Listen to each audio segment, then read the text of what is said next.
The scarlet velvet drape at the back of the small stage in Trastevere looked old enough to remember when nobody packed the house for pitches. I was sweating through my shirt under the cheap lights. There was a tickle of heat behind my ears as the final investor out front, a balding, sun-kissed man with a scowl like a boiled walnut, lowered his eyes at my slides. Behind him someone coughed, my laptop's fan hummed loud in the hush. So, in conclusion, I said, fighting to keep my voice even as it threatened to crack, if we secure financing, we can document the remaining storytellers of Tor Bella Monarcha before their voices fade. My pointer trembled over a picture, a woman in a flowered scarf, wrinkled but regal, holding her hands as if she clasped a world between them. I waited, a loose thread of hope dangled in my chest. The bald man cleared his throat. You propose making a documentary about a bunch of old people gossiping in a Roman suburb.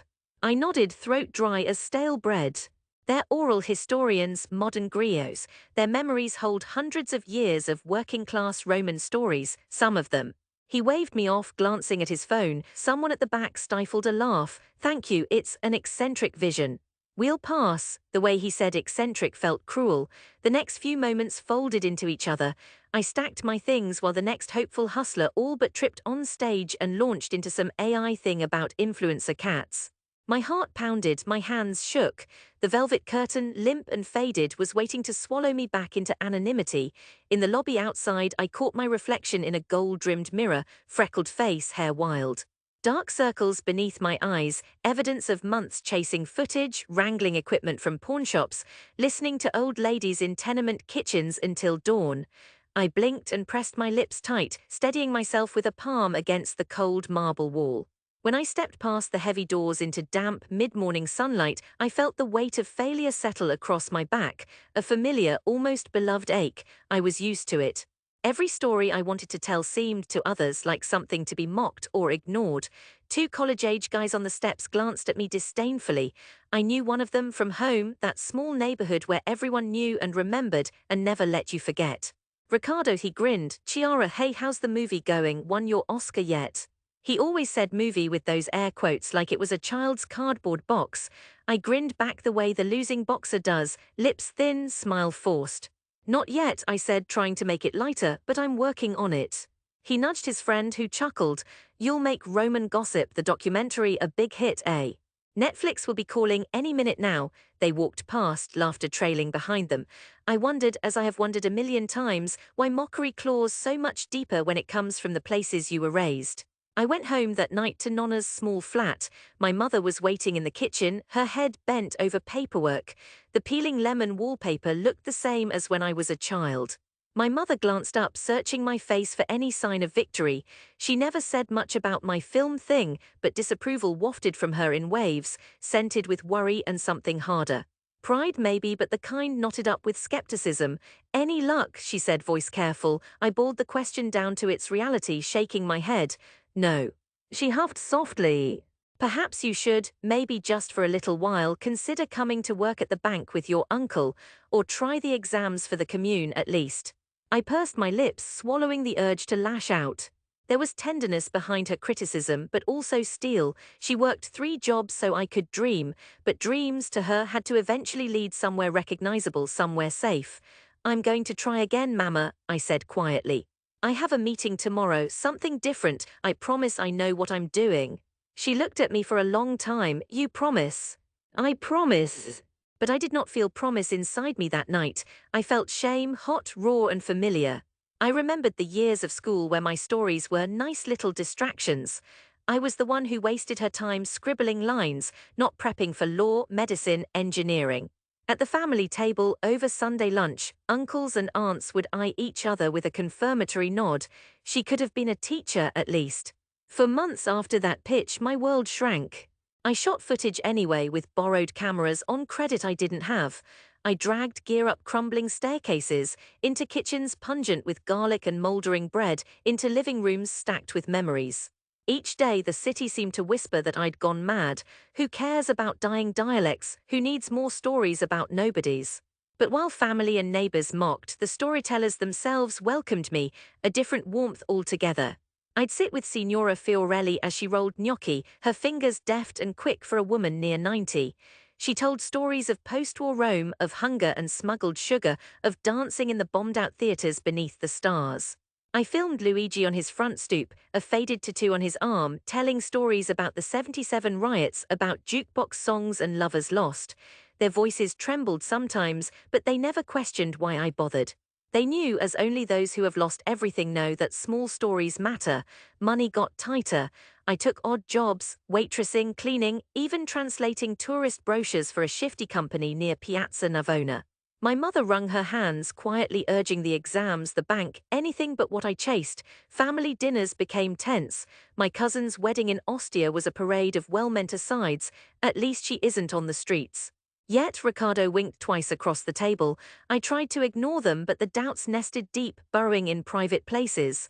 Most nights I slept fitfully, haunted by the humiliation of that last pitch. It was an old filmmaker friend, Enrico, who finally rescued me, though it didn't seem like rescue at the time. He invited me to a tiny screening event at an alternative cinema hidden behind a bookshop near the Testaccio Bridge. "Play your rough cut," he said. "Let people see, maybe someone will notice." I stitched 40 minutes of footage, grainy some of it but honest, into a makeshift documentary. Most of the seats in the little theater were empty, but the few who came seemed moved. There were tears, laughter, one old man who clasped my hand and thanked me for making him remember his mother's kitchen.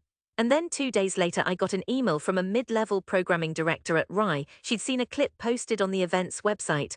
"Let's talk," she wrote. "Real stories, yours is what Italian television should be about." I blinked, heart thudding at the plainness of it.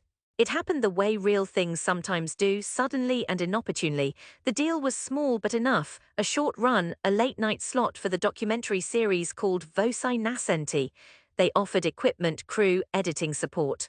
I fell to my knees on the kitchen floor, sobbing into my mother's arms, shaking with disbelief while spaghetti boiled over on the stove. For the next year, I worked like a machine and like a lover, with a tenderness toward the subject but steel in pursuit of shots and deadlines. My mother brought sandwiches to my editing room, eyes wide as she watched the story come together. Even she, at last, saw the shape of what I had always tried to describe. The documentary aired late on a rain-soaked Wednesday. We watched in the living room, the old TV glowing in the half-dark, my mother and Nonna clasping hands. I waited, breathless, for the mockery that always seemed to follow. Instead, neighbors slipped by the next day with compliments, some reserved, others effusive. Someone left a bunch of daisies on my doorstep, wordless but heavy with meaning. And then something stranger, the series caught fire slightly.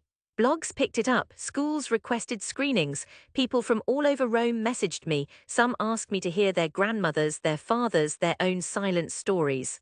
Documentary festivals, first in Florence, then Berlin, invited submissions. Within a year, I won a local award for emerging filmmakers. My family's skepticism became curiosity, and then slowly pride. I first got the letter from the city's Arts Council in the spring.